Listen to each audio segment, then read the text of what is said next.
আলাইকুম, আশা করি সকলেই ভালো আছেন। আমরা সকালবেলা মাঠ দিকে ঘুরতে এসেই তো মনে পড়লো যে একটা ভিডিও করি। আসলে আজকের আবহাওয়াটা খুব সুন্দর লাগতেছে, যদিও আজকে হঠাৎ করে আবহাওয়ার এই যে পরিবর্তন, মানে বৃষ্টি আসবে আসবে ভাব এমনটা। তো আজকে আপনাদের একটা জিনিস দেখাবো, সেটা হচ্ছে আমরা যে গরুগুলো লালন পালন করি, আসলে গরুগুলোকে আমরা কি খাওয়াই, মানে আমরা কাঁচা ঘাস কেমন খাওয়াই, দানাদার খাদ্য কেমন দেই।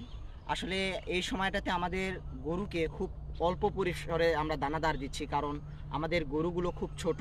তবে একটা বড় গরু আছে, সেটাকে শুধুমাত্র দানাদার খাবারগুলো দেই।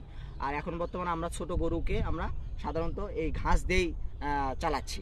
তো আমাদের বেশি সময় কিন্তু আমরা কি করি হচ্ছে আপনার আমাদের জমিগুলোতে যে আগাছাগুলো জন্ম নেয়, যখন আমাদের জমিগুলো আমরা যখন নিড়াই, তো নিড়ানোর পরেই কিন্তু যে আগাছাগুলো হয় সেগুলোই মূলত বেশি সময় আমরা খাওয়াই ধুয়ে ধুয়ে। তো আমাদের ঘাস কিন্তু অতটা হাইব্রিড যে ঘাস আমরা চাষ করি অতটা আমরা এখন বর্তমান চাষ করিনি, তবে অল্প পরিসরে আছে। তো তার আগে বলে নিই, আমাদের এই পাশে ধানের জমি। তো ধানের জমির পরে যে উঠান, মানে নদীর যে বাতাটা বলে, এই বাতাতে আমরা কিছু ঘাস চাষ করেছি। এখানে দেখাও। তো এটাই মূলত আমাদের ঘাসের জমি। হ্যাঁ, এখানেই মূলত আমরা ঘাস চাষ করেছি। তো কয় শতক হবে মিনিমাম এখানে? আসলে এই নদীর বাতাতে আমরা মিনিমাম 3 শতক 4 শতক ছিল আগে, কিন্তু এখন বর্তমান 3 শতকের মতো আছে। কারণ নদী খনন করার পরে আমাদের 1 শতক জায়গা, মানে নদীর ভিতর চলে যাওয়ার পরে এখন বর্তমান 3 শতকের মতো হবে। তো এই 3 শতক জায়গাতে মূলত আমাদের এখন বর্তমান ঘাস আছে। তবে আমি বলতে পারবো না যে এটা আসলে কি জাতের ঘাস হবে, তবে এটা যারা ওয়ান, সম্ভবত যারা ওয়ান এই জাতের ঘাসটা হবে। তো আপনাদের দেখায় এই ঘাসটা অতটা যে ভালো তাও কিন্তু না, তবে আছে, খারাপ না, খারাপ বলা চলে না, তবে হাইব্রিড একটা জাতের ঘাস।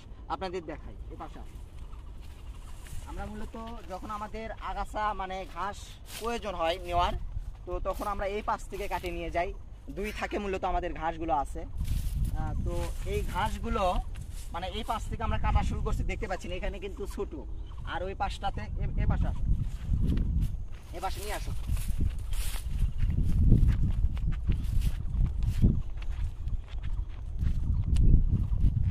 আর এই পাশটার থেকে মূলত আমরা হচ্ছে ঘাসগুলো কাটে নিয়ে যাই আস্তে আস্তে।